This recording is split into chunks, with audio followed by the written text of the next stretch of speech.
Hello friends, टीके study classes से मैं तेजकांत शर्मा मेरे प्यारे मित्रों का स्वागत करता हूं, हार्दिक अभिनंदन करता हूं। देखिए फ्रेंड्स, आज अपन जो हिस्ट्री का एक नया टॉपिक लेंगे और नया टॉपिक बड़े ही अच्छी तरीके से अपन इसके बारे में अध्ययन करने वाले हैं। टॉपिक का नाम है बौद्ध रिलीजन, यानी कि बौद्ध धर्म के बारे में अध्ययन करेंगे। तो बौद्ध धर्म में जो टॉपिक है बौद्ध धर्म में हम जो सिद्धार्थ से महात्मा बुद्ध का जो इतिहास है, उसकी जो घटनाक्रम है, उसकी जो जीवन परिचय है, उसके बारे में आज अपन बड़े ही शानदार तरीके से अध्ययन करने वाले हैं। तो डियर फ्रेंड्स, इससे पहले मैं एक बात आपसे शेयर करना चाहता हूँ। जो मैं आज ये जो टॉपिक पढ़ा रहा हूँ, आपको इतने बढ़िया तरीके से पढ़ाऊँगा कि आप आज तक किसी से ऐसे तरीके से पढ़े नहीं होंगे। और इसके साथ ही मैं जो नोट्स ये आपके प्रोवाइड करवाऊंगा, ये भी मैंने अच्छी किताबों से लिए हैं और मेरी लैंग्वेज में नोट्स बनाए हैं। तो मेरे साथ बने रहिए और लगातार नोट्स बनाते रहिए। ओके, स्टार्ट करते हैं। आज हम बात करते हैं बौद्ध धर्म की बात करते हैं। महात्मा जो बुद्ध हैं उनकी बात अपन करते हैं। देखिए, बौद्ध धर्म की बात आज हम करते हैं। और जो बौद्ध धर्म जो महात्मा बुद्ध थे, उनका नाम क्या था? सिद्धार्थ, यानी कि सिद्धार्थ उनके जो बचपन का नाम था। और फिर सिद्धार्थ से महात्मा बुद्ध बनते हैं, उनकी यहाँ तक की इतिहास की बात अपन आज करने वाले हैं। सबसे पहले अगर बात करें कि जो महात्मा जो बुद्ध थे, उनके जो पिताजी और उनकी जो माताजी है, उनके बारे में अध्ययन करेंगे। देखिए क्या है, उनकी जो पिताजी हैं, उनके पिताजी का नाम क्या था? शुद्धोधन था। क्या नाम था? शुद्धोधन था। और उनकी जो माताजी है यानी कि महामाया थी। ठीक है, माताजी का नाम क्या था? महामाया। इसके साथ ही हम देखते हैं कि जो उनकी जो पिताजी थे, ये कपिल वस्तु के शाक्य वंश के थे। यानी किस वंश के थे? ये क्वेश्चन आता है कि जो कपिल वस्तु के जो उनके जो पिताजी वो किस वंश के थे? शाक्य वंश के थे। और उनकी जो माताजी हैं, ये माताजी रामग्राम की कोलीय वंश की ये क्या थी? कन्या थी। रामग्राम कोलीय वंश की ये कन्या थी। जो कपिल वस्तु था, कपिल वस्तु महात्मा बुद्ध के समय कौशल साम्राज्य का हिस्सा था। किसका साम्राज्य का हिस्सा था? कौशल साम्राज्य का हिस्सा था। अब देखिए क्या होता है, जब शुद्धोधन और महामाया से उत्पन्न जो पुत्र है, उनका नाम क्या होता है? महात्मा बुद्ध। ठीक है, वैसे नाम उसका बचपन का नाम सिद्धार्थ है, लेकिन महात्मा बुद्ध जब उनको ज्ञान की प्राप्ति हो जाती है, कैवल्य की प्राप्ति हो जाती है, तब जाके उनका नाम महात्मा बुद्ध पड़ता है। ठीक है, तो सबसे पहले बात करते हैं कि जो महात्मा बुद्ध है, उनके जन्म की बात करते हैं। ठीक है, जन्म 563 BC में और एक डेटा आपको मिलेगा 566 ईस्वी में। ठीक है, क्योंकि ये किताबों में अलग अलग है। तो डियर फ्रेंड्स, आप अगर आपके कोई क्वेश्चन है और क्वेश्चन में ये दोनों सन आपको मिले, तो ज़्यादा फोकस आपको किस पे करना है? 563 BC वाली जो डेटा है, उसी पे आपको फोकस करना है। इससे पहले हम बात कर लेते हैं कि महात्मा बुद्ध जी हैं, उनका जो विवाह है, विवाह यशोधरा नामक कन्या से उनका विवाह होता है। और विवाह के पश्चात उनसे एक पुत्र उत्पन्न होता है, और उस पुत्र का नाम क्या होता है? राहुल होता है। राहुल का देखो अर्थ होता है बंधन। ठीक है, ये भी आप ध्यान रखिएगा। राहुल का मतलब क्या होता है? बंधन होता है। आगे बढ़ते हैं। जो महात्मा बुद्ध है, उनका जन्म 563 BC में होता है। और कहाँ होता है ये भी थोड़ा ध्यान में रखिए। इनका जन्म होता है कपिल वस्तु में होता है। ठीक है जी, कहाँ होता है? कपिल वस्तु में होता है।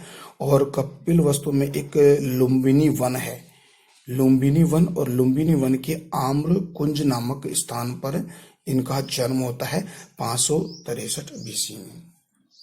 देखिए, अगर जो लुम्बिनी है, इस लुम्बिनी का अगर हम आज वर्तमान में इनका नाम देखें, तो पहली बात तो ये कहाँ है? नेपाल में। और इसका नाम है रुम्मिनदेही। क्या नाम है? लुम्बिनी का आधुनिक नाम रुम्मिनदेही। ठीक है, अब देखिए क्या होता है, महात्मा जो बुद्ध जी हैं, उनका जो बचपन का नाम सिद्धार्थ होता है। अब होता क्या है कि जन्म के 7वें दिन होता क्या है, जो उनकी जो माता जी है महामाया का क्या होता है? देहांत हो जाता है। ठीक है। और माता का जब देहांत हो जाता है, यानी कि छोटी उम्र में ही उनकी जो माता जी उनको छोड़कर चली जाती है, यानी कि उन मृत्यु हो जाती है, तो होता क्या है कि मृत्यु के 7वें दिन बाद होता क्या है कि इस महात्मा बुद्ध के जीवन पर 2 व्यक्तियों का बहुत बड़ा प्रभाव पड़ता है। तो पहला तो प्रभाव ये पड़ता है कि इनका जो लालन पालन है, यानी कि इनका लालन पालन देखो, गौतमी प्रजापति यानी कि उनकी एक मौसी थी, इसी गौतमी प्रजापति ने क्या किया, उनका लालन पालन किया, तभी तो इसका नाम गौतम पड़ा है। ठीक है, तो इसका लालन पालन उसकी जो मौसी है गौतमी प्रजापति के द्वारा इसका लालन पालन किया। और इसके अलावा एक ऋषि थे, बहुत ही बुद्धि वाले ऋषि थे। तो उस जो ऋषि हैं उनका नाम है कौंडिन्य ऋषि। क्या नाम है? कौंडिन्य ऋषि। और कौंडिन्य ऋषि का दूसरा नाम है कालदेव। इस कालदेव या कौंडिन्य ऋषि ने एक भविष्यवाणी की, किसको लेकर, किसके जीवन को लेकर, सिद्धार्थ के जीवन को लेकर एक भविष्यवाणी करते हैं। और भविष्यवाणी क्या करते हैं कि उसके जो पिताजी हैं शुद्धोधन को बताते हैं कि ये जो आपका लड़का है या तो बहुत बड़ा एक सूरवीर योद्धा बनेगा या फिर एक बहुत बड़ा सन्यासी बनेगा। तो डियर फ्रेंड्स, यहाँ पर उनके जो पिताजी हैं बहुत चिंतित हो जाते हैं। उनके मन की बात यह है कि वो तो चाहते थे सूरवीर तो बन जाए, कोई दिक्कत वाली बात नहीं है, लेकिन उनको यानी कि उसको सन्यासी नहीं बनने देना है। तो वो क्या करते हैं, सिद्धार्थ के लिए एक बड़े ही शान शौकत वाला एक महल बनवाते हैं। और महल बनवाने के साथ ही उनमें पूरी की पूरी सुख सुविधा वहां पर उपलब्ध करा देते हैं और बाहरी जो दुनिया है उनसे वो दूर रखते हैं। तो डियर फ्रेंड्स, तो इसलिए कहा जाता है कि बाहरी दुनिया के संपर्क में महात्मा बुद्ध जी नहीं आते हैं। तो डियर फ्रेंड्स, आगे बढ़ते हैं। फिर क्या होता है कि जो महात्मा बुद्ध जी बड़े होते हैं और क्योंकि राजशाही है यानी राज परिवार से वो बिलोंग करते हैं, तो समय बीतता जाता है और उनकी जो उम्र बढ़ जाती है और क्योंकि उनको महल में भी रखा जाता है। तो देखिए एक बार क्या होता है, देखिए उनके एक बार क्या होता है कि एक बार महल से वो बाहर निकल आते हैं और महल से बाहर निकल आने के बाद में इस संसार को, इन सांसारिक दुनिया को देखने के लिए वे बाहर निकल आते हैं। और जब ये बाहर निकलते हैं तो देखिए 4 चीजें वो देखते हैं। 4 चीजें कौन कौन सी देखते हैं और इसके बारे में जो अपना उसका एक सारथी था, उस सारथी से सवाल जवाब भी करते हैं। फिर सारथी के द्वारा क्या क्या उसको जवाब दिया जाता है उसकी अपन बात करते हैं। देखिए ये देखिए महल मैंने बनाया है और महल से वो निकलते हैं और ये 4 व्यक्ति या 4 चीजों से उनकी मुलाकात होती है। ठीक है, और देखिए 4 चीज हैं। अब महल से बाहर निकल के बाद इसके साथ कौन कौन जाते हैं। एक तो सारथी आपको पता है कि जैसे रथ व घोड़ा चलाने वाला, ठीक है, और उस सारथी का नाम है चन्ना, ये भी बहुत इंपॉर्टेंट है। और जो घोड़ा है, घोड़े का नाम क्या है, कंथक। तो ये क्या करते हैं, अपने सारथी को ले जाते हैं और बाहर अपने महल से बाहर निकल आते हैं। अब इन चार व्यक्तियों से उसकी मुलाकात होती है। तो देखिए सबसे पहले उससे मुलाकात होती है जब वो रथ पे बैठे होते हैं और वो बिल्कुल भ्रमण करते हैं। तो सबसे पहले उसको एक व्यक्ति मिलता है, एक वृद्ध व्यक्ति। ठीक है, तो क्योंकि वो तो राजमहल में रहते थे, बाहरी दुनिया से दूर रहते थे, तो उसको क्या पता कि बुढ़ापा क्या होता है, युवावस्था क्या होती है। तो एक व्यक्ति को देखते हैं, उसका ये है, एक वृद्ध व्यक्ति को देखते हैं और फिर वृद्ध व्यक्ति को देख कर अपने जो सारथी है यानी कि चन्ना से सवाल जवाब करते हैं, अरे सारथी ये क्या है, ये व्यक्ति इतना कैसे हो गया, इसकी जो शरीर है कितना कमजोर हो गया, इसकी जो स्किन है, इसकी जो त्वचा है कितनी ढीली पड़ गई है, तो ये क्या है। तो जब सारथी चन्ना कहता है कि युवराज ये जो व्यक्ति है इसकी अवस्था वृद्ध हो चुकी है, क्योंकि व्यक्ति बाल्यावस्था से किशोर अवस्था यानी कि युवा अवस्था, फिर प्रौढ़ और फिर वृद्ध अवस्था के अंदर जाता है। तो इसकी उम्र क्या हो गई, बहुत ज्यादा हो गई, तो इसीलिए ये वृद्ध हो चुका है। तो ये महात्मा बुद्ध जी कहते हैं कि ऐसा मेरा भी होगा क्या, मेरे जीवन में भी ऐसा आएगा क्या। तो सारथी कहता है जी महाराज, ये तो विधि का विधान है। ये तो जो व्यक्ति जन्म लेता है तो वो बाल्यावस्था से गुजरता है, फिर युवा अवस्था से गुजरता है, फिर प्रौढ़ अवस्था, वृद्ध अवस्था से गुजरता है। तो आप भी इस वृद्ध अवस्था की स्थिति में आप भी आओगी, ठीक है।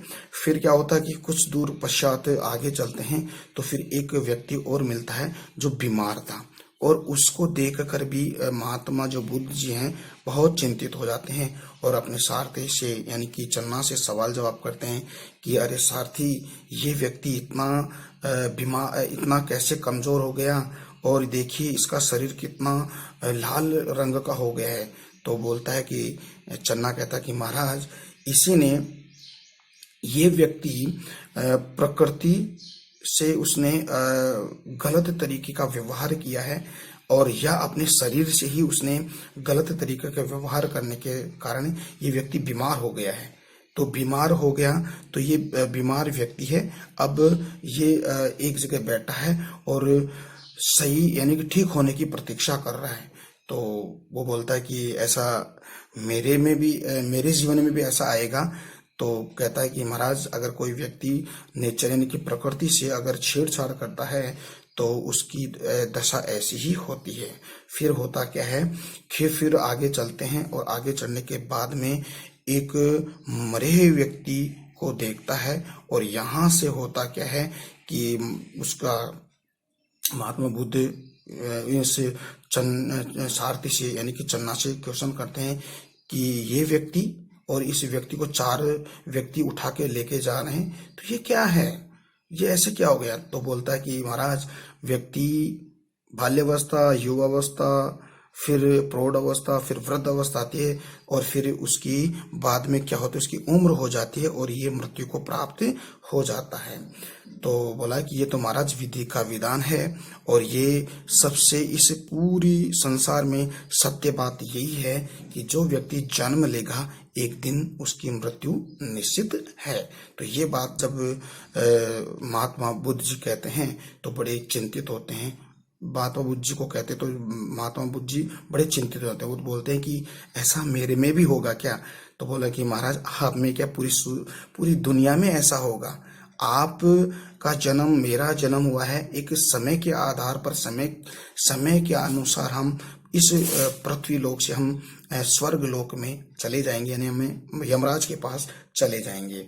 तब बड़ा चिंतित होता है। फिर वो बिल्कुल मायूस सा चेहरा लेकर वो आगे बढ़ते हैं। आगे बढ़ने के बाद में फिर एक वो सन्यासी को देखता है। कौन? महात्मा बुद्ध जी। और सन्यासी बड़ा ही खुश मिजाज का था और बड़ा हंसमुख था और बिल्कुल अर्धनंगा था और इधर उधर घूम रहा था, हंसते हुए घूम रहा था। तब महात्मा बुद्ध ने सारथी चन्ना को कहते हैं कि अरे ये व्यक्ति इतना हंस क्यों रहा है। तब सारथी चन्ना बोलता है कि महाराज, ये व्यक्ति सन्यासी है और ये बड़ा ही खुश मिजाज का है। इसकी खुशी का कारण ये है कि यह सांसारिक मोह माया से दूर रह के बिल्कुल एकांत में रहकर अपना जीवन व्यतीत कर रहा है। तो ये इसलिए खुश है क्योंकि इसको ना तो माता पिता, ना ही उसके पुत्र पुत्री, ना ही अपने समाज, ना ही धन दौलत, ना ही राज परिवार, कुछ भी उसको इस सांसारिक मोह माया से ये दूर है। इसको उन सभी से किसी की तरह का कोई मतलब नहीं है, इसीलिए ये खुश है। तो कहा जाता है कि महात्मा बुद्ध जी का यहाँ पे हृदय परिवर्तन हो जाता है। तो आगे बढ़ते हैं डियर फ्रेंड्स। अगर आपको ये चीज़ आपको समझ में आ रही है तो प्लीज़ यार आप कमेंट करके मेरे को मोटिवेट करिए और साथ ही मेरे को जो प्रोत्साहित करिए ताकि मैं आगे वाली जो वीडियो ऐसे ही मैं आपको बिल्कुल प्रोवाइड करवा सकूं। तो थोड़ा इसका ध्यान दीजिए और अपने जो चैनल है उसको सब्सक्राइब, लाइक और शेयर भी कीजिए। ओके, आगे बढ़ते हैं। अब होता क्या है जब राजमहल में आते हैं और जब सन्यासी को देखते हैं तो उनका हृदय परिवर्तन हो जाता है और वो अपने दिलो दिमाग में एक ही बात करते हैं, मेरे को सन्यासी बनना है। तो देखिए, सन्यासी बनने से पहले और सन्यासी बनने तक की जो घटना है, हम उसको अब इस चैप्टर में अपन पढ़ाने वाले हैं। फिर नेक्स्ट जो आपका जो वीडियो मैं अपलोड करूंगा उसके अंदर उसका एक डायग्राम के माध्यम से वो सारी चीजें आपको बहुत बढ़िया तरीके से मैं बताने वाला। तो मेरे साथ बने रहिए। देखिए, महात्मा बुद्ध ने 29 वर्ष की आयु में अपने पुत्र और अपनी पत्नी को रात्रि को उनको सोते हुए, यानी कि रात के अंधेरे में ही महल से निकल जाते हैं और अपने महल को त्याग देते हैं और अपने पत्नी और पुत्र को छोड़कर चले जाते हैं। तो कितनी वर्ष की अवस्था में, यानी कि 29 वर्ष की अवस्था में अपने घर बार को त्याग देते हैं। तो डियर फ्रेंड्स, ये जो क्रिया कहलाती है महात्मा बुद्ध की महाभिनिष्क्रमण। तो आप ये 3 चीजें ध्यान में देंगे। एक तो होता है महाभिनिष्क्रमण, एक होता है महापरिनिर्वाण और एक है धर्म चक्र परिवर्तन। तो ये 3 क्रियाएं, आप 3 बातों का आप बहुत ध्यान से देंगे। देखिए, सबसे पहले महाभिनिष्क्रमण क्या होता है कि महात्मा बुद्ध के घर को त्यागने की घटना को महाभिनिष्क्रमण कहते हैं। एक है धर्म चक्र परिवर्तन। जब महात्मा बुद्ध को ज्ञान की प्राप्ति हो जाती है तब 5 ब्राह्मणों को प्रथम उपदेश उनको दिया जाता है। तो उपदेश देने की घटना को हम धर्म चक्र परिवर्तन कहते हैं। फिर बाद में महापरिनिर्वाण की बात आती है। तो महापरिनिर्वाण के अंदर क्या होता है कि महात्मा बुद्ध की मृत्यु, यानी कि महात्मा बुद्ध अपने शरीर को त्याग देते हैं। तो उस क्रिया को, उस घटना को हम महापरिनिर्वाण कहते हैं। तो यहाँ से आगे बढ़ते हैं। तो यह चीज आपको समझ में आ गई डियर फ्रेंड्स। ये क्वेश्चन बहुत इंपॉर्टेंट है, इसको आप ध्यान में रखिएगा। फिर क्या होता है कि महात्मा बुद्ध अपने सारथी चन्ना और उसका जो घोड़ा था कंथक को साथ लेके जाते हैं और कपिल वस्तु साम्राज्य को छोड़कर एक नदी का नाम है अनोमा नदी। ठीक है, मैं आगे आपको डायग्राम के माध्यम से बताऊंगा।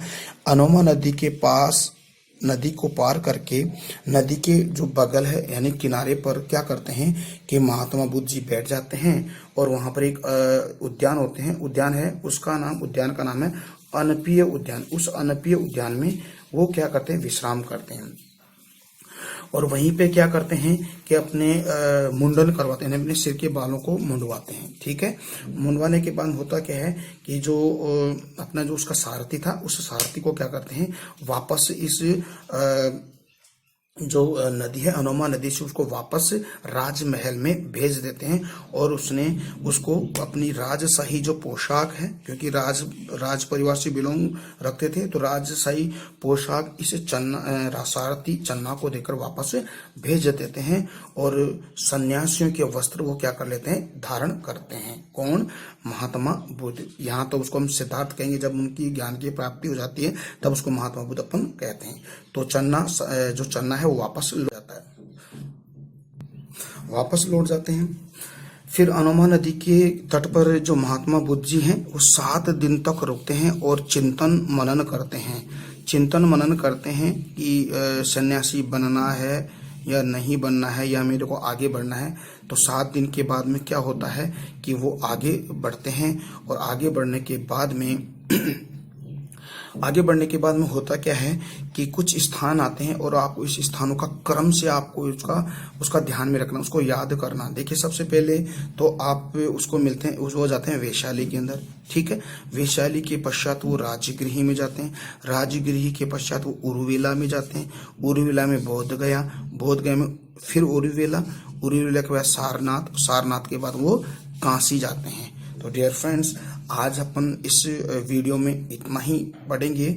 अगले वीडियो के अंदर हम ये सारे जो स्थान है वहां पर जाते हैं, वहां पर किनसे उनकी मुलाकात होती है और मुलाकात होने के बाद किसको वो उपदेश देते हैं, कहाँ पर उनको ज्ञान की प्राप्ति होती है और कौन कौन उनके शिष्य बनते हैं और किन किन व्यक्तियों के द्वारा उनको क्या क्या चीजें भेंट की जाती है और फिर बाद में किस स्थान पर उनकी मृत्यु हो जाती है, उसके बारे में अपन अध्ययन करेंगे।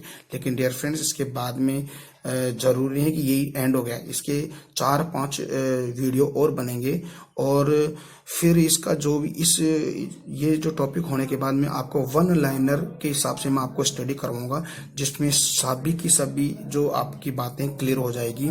और ये जो टॉपिक मैं जो पढ़ा रहा हूँ डियर फ्रेंड्स, ये सभी एग्जाम, चाहे आप राजस्थान से ले लीजिए, first grade, second grade, third grade वगैरह है, आरएएस वगैरह है, और यूपीएससी आईएएस की है, क्योंकि ये ऐसी ही किताबों से ये नोट्स बनाए हुए हैं। तो मेरे साथ बने रहिए, और अगर आप ऐसे ही वीडियो आप मेरे साथ देखना चाहते हैं तो मेरे प्यारे मित्रों, अपना जो टीके स्टडी क्लासेस का जो ये लिंक है उसको लाइक कीजिए, उसको शेयर कीजिए और सब्सक्राइब कीजिए। और सब्सक्राइब करने के पश्चात जो बेल आइकन आता है उस बेल आइकन को प्रेस भी कीजिए। इससे प्रेस करने से क्या होता है कि जो भी मैं अपलोड वीडियो करता हूं तो आपके पास तुरंत नोटिफिकेशन आ जाएगा। तो मेरे साथ बने रहिए। तब तक के लिए मैं आपको से इजाजत चाहता हूं। धन्यवाद। जय हिंद, जय भारत।